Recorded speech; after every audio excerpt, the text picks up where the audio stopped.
when you look at how you're in your 40s right now, and all this happened when you were a teenager, and you look at the values of you know, gang banging and the code of silence and the retaliation and the murder and the revenge, right, and everything that went into your mentality as a teenager. And you look at that as right. a 40-something-year-old, do you feel like you were lied to and you were led down the wrong direction, or do you still stand by those values at this point?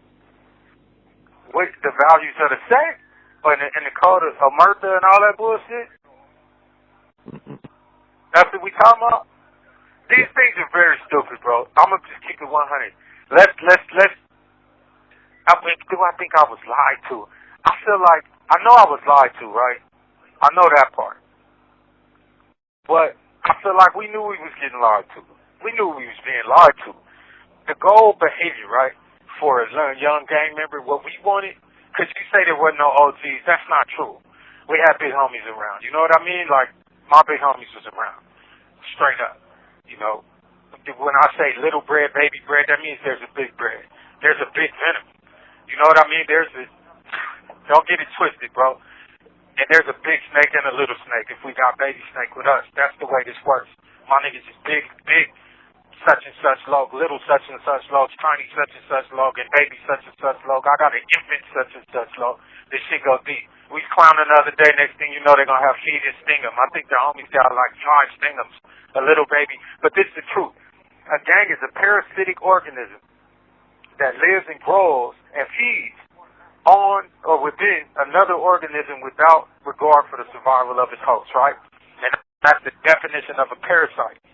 And so the gang don't give a fuck about our living and dying, and it don't give a fuck about us going to the pen. It don't get the gang is going to keep on rolling. There's a little X-rated, there's a baby X-rated, there's a tiny X-rated. Well, I don't even know that little dude. So I could have died, and that would have kept going because that parasite doesn't require me to exist. That's the truth.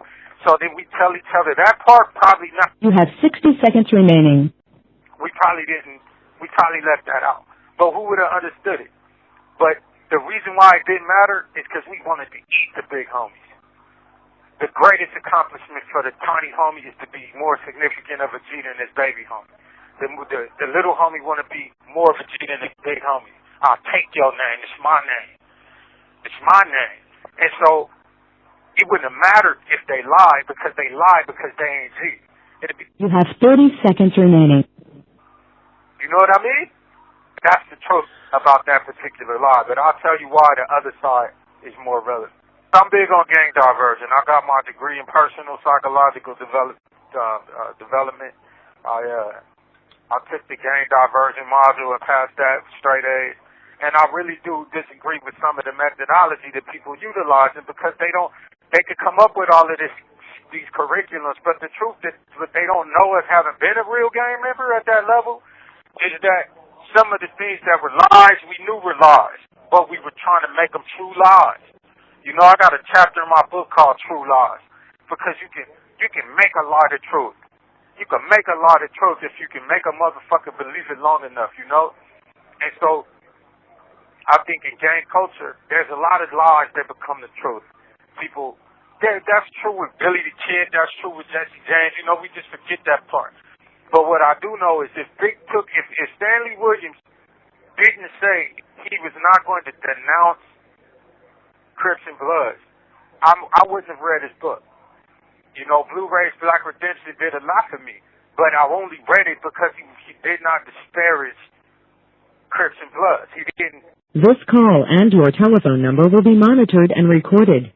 What he said was he called for education to be a priority. He called for personal development for a person to do what he got to do to make himself a more developed human being. In and of itself, that's going to result in someone who views gang and who will recognize that it's a parasitic organism. If I could just teach you language, you're going to come to understand that these beliefs that you have don't hold true. But that got to be a personal choice. So now how can I engage someone of that particular psychology in personal development? You know, it can't be so much gang diversion focused on fuck your gang. That ain't going to never work, bro. That ain't going to never work. That's as dumb as scared straight. It got to be, how do I redefine neighborhood? You know, make community a new synonym for the set. You know, this my street and my community being the same thing. It's this old lady down the street as much a member of my community as my homeboy. Like, take ownership of the whole thing. And then what is and is not acceptable in that regard as how you treat people. You know, these are different conversations. Can you teach etiquette and manners to people of a certain street psychology? I believe it's possible. And I believe if you teach that and we start working on education, that those people will make the decision to alter their life experience, which means moving out of that psychology. If they don't fit. They don't fit. Yeah. I never start out to say I'm not a member of the 24th Street Garden Block Crips, or I'm not. Because, I mean, I'm from the Gardens. My home was on TK Way in 24th Street, right? My aunt's house on, Nedrick Court in 24th Street. Catalina Drive, 24th Street. I was from 24th Street. And so, that's just all there is to it. Is if you ain't gonna catch me dead saying fuck 24th Street. That ain't gonna happen. I don't know why I gotta do it. You know? Why does Robert De Niro get to say Tribeca, but I can't say 24th Street? So I don't need to say fuck 24th Street. I just need to learn how can I get some laptops to these kids and some bikes out here? How can I get to make sure they got books that's up to date and current in these schools? How can I be a service in my community? You know, why can't it be I love 24th Street as opposed to being a source of destruction for my neighborhood? But what happened to me was education elevated my psychology, and that psychology didn't fit inside the box of 24th Street. What's interesting was a few years after your trial ended, the prosecutor that locked you up got caught with gay child porn and ended up losing his position. And then I guess you actually reached out to him afterwards, and he became your music lawyer. No, my trial attorney introduced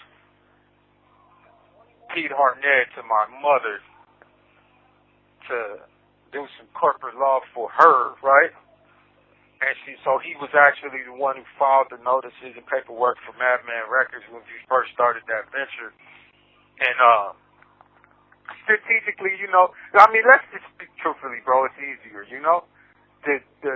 It was some gangster shit, in my opinion. And I was of the psychology where if there was a available opportunity to do something that I perceived to be gangster, I was probably going to do it.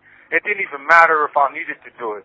It just, if it could be said, that's gangster, then you do it. So I got the person who tried my case and hired him because I thought that was gangster. And then the person most likely to be able to unravel my case at the time would have been the person who constructed it. And I thought that was gangster. So, you throw a bunch of money at a problem and you fix it. This was my psychology. It served the purpose I required it to serve. But, I just grew out of that type of dumbass shit, bro. I just think, now I look back at it, it was just something to do because I could. It was just something to do to say fuck the Sacramento justice system. Yeah, they fucked him over. They fucked him over. You know what I mean? The truth of the matter is Pete Hartnett was a victim of a system that wanted to get rid of him, probably because he was gay, because he rubbed people the wrong way, and so they created a circumstance to catch him up. That's the truth. So as a person who understands the net and the way that the justice system works, it ate its own. It ate its own. He wasn't doing nothing they wasn't doing. They just sacrificed him because he didn't fit their needs or he was a threat to someone. And that's what they did. Well, at this point, you've released 26 albums, including, mixtapes, collaborative albums, and so forth, the majority of which you actually recorded in prison. So you actually continue to put product out through various means while you were locked up. I did. Because I thought it was gangster, bro. I wasn't ever going. I didn't think I was going home. I didn't think it was even on the table. So if I wanted to make music, I had to do it like a gangster. So every available opportunity, arts and corrections, manipulated it, turned it into and did what I wanted to do. And I made a bunch of stuff. But you know what? My motivation changed. Because I had stuff I wanted to say. I felt like I was being, like Shirley Temple. I saw this documentary about Shirley Temple. little cute girl, actress. And then she grows up, show somebody a picture of adult Shirley Temple. They're like, who the fuck is that, right? She's a beautiful grown-ass woman, but nobody would recognize her. But you see the little girl, and you're like, oh, it's Shirley Temple. So she got frozen in time, like a mortal child, you know what I mean? Like baby vampires. And that's what happened to me. X-rated was the hoodie and the gun to his temple. And I had so much shit to say, and I wanted to define myself, but I didn't have a medium to do it in the best way that I effectively communicate. And so it was like, fuck that. You know, I wanted to make Unforgiven. I wanted to say what I said on Unforgiven. You know what I mean? I'm giving it to you old school style. Ain't no album cover gimmicks. Ain't no intros, no shout-outs. Nothing but straight lyrics. So if you in your car, buckle up. If you don't like what I'm saying, when you see me, knuckle up. No studio gangster stories or tall tales full of fiction, cause I'm spitting the life of a nigga that's full of indecision. Don't know which way to go. I'm at the crossroads trying to elevate the game and quit spitting the same old saying cause your nigga done grew up. That's the way I started that out. Wow. Right? So I took a legal means to communicate to my fan base that I was trying to grow and develop, bro, as a man. And so I had another period of silence, you know, where between Unforgiven and what shit, probably by the time I did Unforgiven Volume 2, where nobody really heard me say what I thought as a man in that period of growth and development, and I felt the overwhelming desire to be heard again and say what I want to say about where I was as a man. So that's when you get Eternally Unforgiven. You know what I mean? The lyrics to that song alone. You know what I mean? You know? Yeah. We kicked the door down, pitch black, entered the house, saw it on the news next night, injured a spouse, died at the scene, cried, screamed the night that I seen all the reports. Somebody mama died in the courts. A gang member seeking revenge, cocking them hammers. It was a woman, a grandma, shot in her pajamas. Damn. And the rest of the trial, God, I was just a child, but it's how it could rhyme because God blessed the child. It was an accident, an absolute tragic event, and I didn't even know she was dead until after the hit. I could never kill a nigga, mama, man, they all that we got. I swear to God, that's on the block. I did not fire that shot. I'm responsible, so I accept responsibility. I was a product of society and my mom's stability, or rather the lack thereof. I sacrificed my life and did anything to be able to go back there, cuz. Like, get the fuck out of here. You know what I mean? I wanted to say that, even if I had to break a law. And so I was motivated by that. Wrote that in a cell on some 23-hour lockdown shit while these niggas is out here popping pills and drinking and running around chasing after bras. You know what I mean? Like they lives ain't for nothing. And so I can't relate to people not being conscious why I took some of the chances I took because they don't understand what I was motivated by.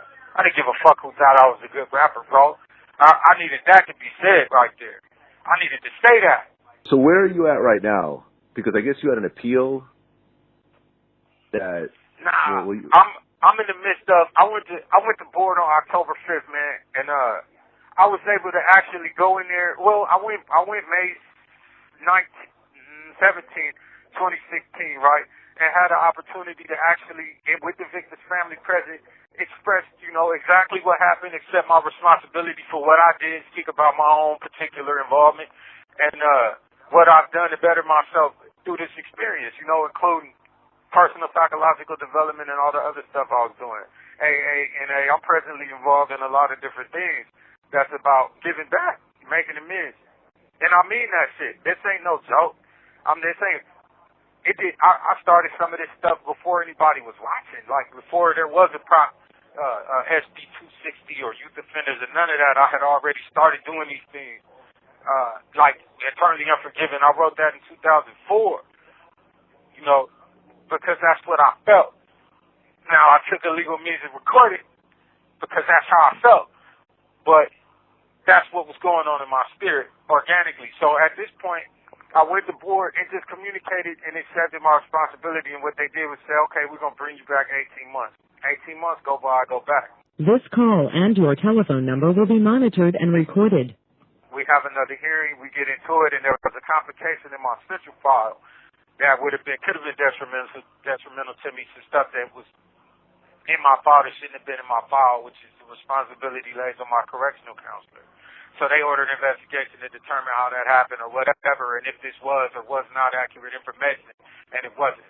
So I go back on May 1st, to do is called a continuance, and as we stand, I'll be granted parole. And all I got to do is just go in there and, keep it. You have 60 seconds remaining. Like I said, it's over with. All of it. Ain't no games to be played, bro. It ain't no appeals and trials and all this shit or giving a fuck what nobody think about nothing. That shit is over with. Right now, it's all about go through this experience and just come home, man, and be an adult male and utilize my skills and my talents and my blessings to impact somebody else in a positive way, straight up. So May 1st, I go back in there, and we pretty much got it locked in. And not locked in because of no strategic advantages or, my file was in fantastic shape because of the way I behaved, bro.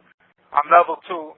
I went from level 4 to level 2. It took me 23 years to get out of level 4 because I was acting up. I was banged out and I did what I did and I changed my life. I got to level 3. It only took me a couple years to get out of there. And now I'm level 2 at a programming facility first of its kind. It's an honor yard, you know what I mean? And you have to do that by way of your behavior. So, I'm at the forefront of this rehabilitative transformation they got going on at CDCR with men that are dedicated to leaving something for other people coming behind us. So we working on a podcast. I got a musicians group program that I'm involved in. We started a company called Behind the Wall Records. We doing AANA. We got a pooch program, training service animals for wounded warriors, children with autism. Like we getting ours on, and I'm actually really proud. So I'm going back in with that locked in to my benefit, and the fact that I'm level 2, but also the fact that This call and your telephone number will be monitored and recorded. I was able to write a letter for Jamal Harris just to accepting responsibility for what I've done and just communicate with him because the Harris family came to the hearing, members of the family came, and man, they such good people, bro. It was a trip. I was more traumatized about not being able to just talk to them than I was by having to delay 6 months for going back. You know what I mean? But because it was just, they were beautiful, bro, to listen to what they had to say. It was amazing. And so I was able to get a letter to Jamal just apologizing to the man. I never did that. I did these half-hearted ass apologies, but I didn't know it was Jamal Harris who lived there. But the reason why people were even trying to get Jamal or Kerry was because the police spread the rumor that they killed Jerome, bro. That's the truth. And we were too young to know that. And he got a son, he got children that are our age when I committed the crime. And when that happened to Jerome. So we just looking at this differently. So my wife and his girls spent time on the phone together having this conversation about wanting their husbands to be able to heal. So you got this dude that, although I didn't particularly specifically want, to harm him, I would have. And I was seeking to. And now I've been able to apologize and have an interaction with him and have forgiveness and healing between the two of us, I haven't made it that far with Kerry, but I intend to, bro, because I have to honor Patricia Harris that way. There is no other way for me to make amends to her other than the way I live my life, bro. So I have an obligation at this point to make that particular effort. And that's what I'm doing. I've written letters to other members of the family to apologize, bro, for the trauma, man. That's some devastating shit. Yeah. Well, a friend of mine, Shaka Senghor, he went to jail for murder when he was young, and he wrote a book that ended up being a nationwide bestseller called Righting My Wrongs. And one of the things that he always said was that you are not defined by your worst action. And especially someone who did that action as a teenager, who's now 40-something years old and has been in a cage the majority of his life. It sounds like you actually have sincere regret over what you did, and you have served a lot of time. So hopefully you are given the opportunity to come out and take the knowledge of what you learned along the way, especially about gangs being parasitic and so forth, that a lot of people don't realize, especially with hip-hop today, with the glorifying the gang life and so forth. Hopefully you'll be able to actually... Gang life, though. Yeah. They playing, bro. Yeah. That ain't gang life. That's a joke. That ain't gang life they glorifying. That's fashion show. That's fashion runway gang banging. They glorifying an illusion that don't exist. Because they houses, When we was on Foreign Road in Munson Way, bro. We was on 24th Street. We was on Bad Bet and 23rd. They ain't standing in their neighborhood. If that was prison, we would call that SNY. Them dudes live somewhere very safe, but represent somewhere very dangerous. And that's like literally, if you against it, like, come on, bro, you don't even have no enemies in your proximity. That's a joke. It's a joke. And somebody's allowed that joke to persist, you know, because they making money from it. So you know who's responsible for that? Who would we really need to hold responsible? And why would we allow ourselves to be utilized in that fashion? But that's a conversation for when I'm home. I got something for that ass. They my first target. All of the pretendos. Because nobody came home with the ultimate authority in hip-hop to be able to call that. Hey, I walked every main line they put me on, bro. I represented Crip to the fullest in front of the judge and anybody that wanted to know it. I won the Super Bowl MVP of gangbanging, bro, and it was full of shit. Literally turds with flies flying around the buzzing. And then a motherfucker alive that could tell me right now in hip-hop. It's niggas on the street that been through it in home and living their lives, hopefully with kids and jobs, right? But there ain't a motherfucker in hip-hop with no microphone as an executive or as an artist that got more authority than me to tell you that these niggas is playing, bro. They playing. They pretending, and they the greatest threat to anybody's children right now alive, man. These stupid-ass Negroes with microphones talking about they Bloods and Crips. They the worst scourge on the face of the earth right now. The fake ones talk about they blood. Because you know who a real blood? J-Rock from Bounty Hunters, a real blood. The boy Top Dog, I was with Rick Rock from Bounty Hunters in the pen, and he loves Top Dog. And Top Dog a real nigga, bro. And I'll tell you this, if you look at J-Rock can tell you the point is to change your life and get out the set. He said that. That's a nigga that's really with the shit. On record, saying the goal is to change your life. Anybody really banging that made it to a certain age can tell you unequivocally that you don't want to be out there. Don't nobody want to be out there, bro. It's ridiculous. Yeah, So they playing. I agree. They playing. I agree. Well, X-Rated, I appreciate you sharing your fake story. Gangbangers, bro. I'm a Tupac of all the fake gangbangers when I come home. Well, X-Rated, I appreciate you sharing your story, and I know that, thousands of people are going to listen to this, and I think the side effect will be that a couple people are going to reevaluate the path that they're going and look at your story and say, I don't want to follow these particular footsteps, and I still have the opportunity to change because I'm not in prison yet. I don't have a trial impending. I could actually go a separate direction and avoid all this. So in that regard, and this is why I do these types of interviews, not to glorify the violence or the gangbanging or whatever else, but to show this is the outcome of what happens. And I think that you've illustrated that very well. Absolutely. I could have done more for my neighborhood, even as an active gang member, if I stayed free and just made my music than anything I ever did with a pistol, bro. I was more valuable to my community, free, healthy, and educated than I have been incarcerated and fighting to stay relevant in hip-hop. I was more valuable, and that's true for anybody. And anybody at any particular stage of that. If they have made that decision only so far, it ain't too late for them too. And I hope that I can speak to them when I get home as well and put the visual with it.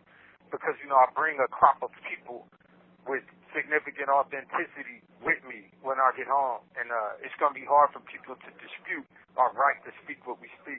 And we are unequivocally. I got people from Cedar Block. I got people from everywhere that's all about changing their lives, and they reputable. They ain't got a knock on them. And so it's going to get interesting when we unleash this wave because I'm really not coming home to play, and I want the commissioner to know it. Just let me come home. I'm not coming home to embarrass him. I'm not coming home to make them look like they made the wrong decision or the governor, whether it be Brown or Newsom, whoever. It'll be Brown at this point. I'm an asset, bro. I want to be an asset. Period. Absolutely. Well, X-Rated, man, I appreciate your time. Hopefully our next interview will be outside those walls. I'm looking forward to it, man. Keep your head up. I appreciate you. Thank you for everything you do for hip-hop, man. The culture is beautiful. It's nothing wrong with the culture. It's just something wrong with the way people use it. But there's absolutely nothing wrong with the culture, and we're lucky to have people like you out there to defend the integrity of the culture.